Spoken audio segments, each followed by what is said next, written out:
First of all, media mitrunandariki, thank you so much for coming and encouraging our films. And Bobby sir, waiting for Dr. Maharaja. మొన్న వచ్చిన క్లిమ్స్ చాలా బాగుంది, చాలా ఇంట్రెస్టింగ్గా ఉంది.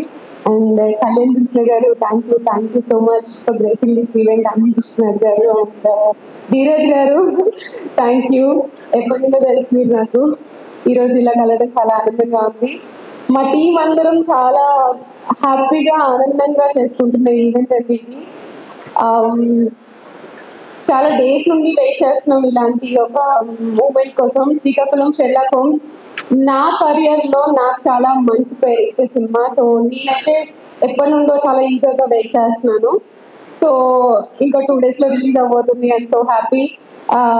Mohan garu, thank you so much. నన్ను నమ్మి ఇంత మంచి రోల్ ఇచ్చారు.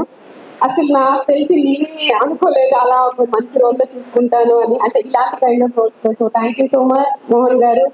అండ్ మా ప్రొడ్యూసర్ వెన్నపూసి రమణారెడ్డి గారికి all the best. Full develop చేసేయాలి మీకు ఈ సినిమాతో. అండ్ వంశీ నందిపతి గారు, థ్యాంక్ యూ. మీ యాడింగ్ వల్ల ఈ సినిమాకి చాలా పెద్ద ఫెచింగ్ అయింది. అసలు ఈ సినిమా మీద ఎంతో మందికి నమ్మకం పెరిగింది. Thank you so much.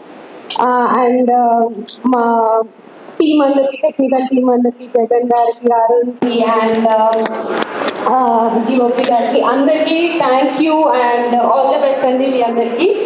So Srikakulam Sherlock Holmes అనే సినిమా నేను ఎప్పటి నుండో చెప్తున్నట్టు ఒక సిచ్యువేషన్ జరిగితే డిఫరెంట్ పీపుల్కి అది ఎలా కనిపిస్తుంది అని, అంటే డిఫరెంట్ పర్స్పెక్టివ్లో ఒక్కొక్కళ్ళ పాయింట్ ఆఫ్ వ్యూలో నడిచే స్టోరీ.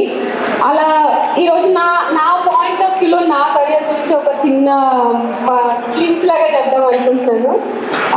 5 years అండ్ ఇండస్ట్రీకి వచ్చి మల్లేశంతో స్టార్ట్ చేశాను. వచ్చినప్పుడు ఇంట్లో చెప్పలేదు. షూటింగ్ అయిపోయిన తర్వాత ఓకే రిలీజ్ అవుతుంది అన్న టైంలో ఒక 2 months ముందు చెప్పాను ఇలా చేస్తున్నాను సినిమా అని చెప్పేసి. మా మమ్మీ చాలా గొడవ పెట్టేసింది. తర్వాత one fine day కాల్ చేసి నేను ఆఫీస్లో ఉన్నాను, నేను ఇన్ఫోస్లో వర్క్ చేస్తున్నాను. ఆఫీస్లో ఉన్నప్పుడు కాల్ చేసి ఎక్కడికో వెళ్ళిందంట. మా ఓన్ రిలేటివ్సే చెప్పారు, నీ పెంపకం తీరు అలా ఉంది అని అనింది అని చెప్పింది మా మమ్మీ. ఆ రోజు చాలా ఎమోషనల్ అయ్యాను, చాలా ఫీల్ అయ్యాను. ఆ రోజు డిసైడ్ అయ్యాను ఏదో ఒక రోజు సక్సెస్ కొట్టి చూపించాలి అని. చాలా ట్రై చేస్తున్నాను. మల్లేశం తర్వాత అంటే కొంచెం నోటెడ్ ఫిల్మ్సే చేస్తున్నాను నేను అనుకుంటున్నాను. అంటే మల్లేశం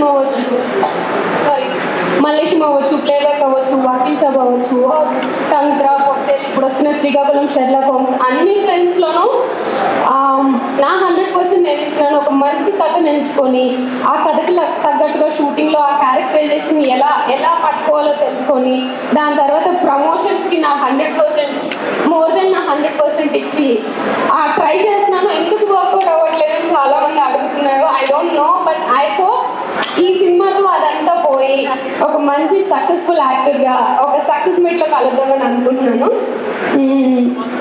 చాలా ప్రిపేర్ అయ్యింది, సక్సెస్ మీట్లో మాట్లాడతాను. Thank you guys. Thank you.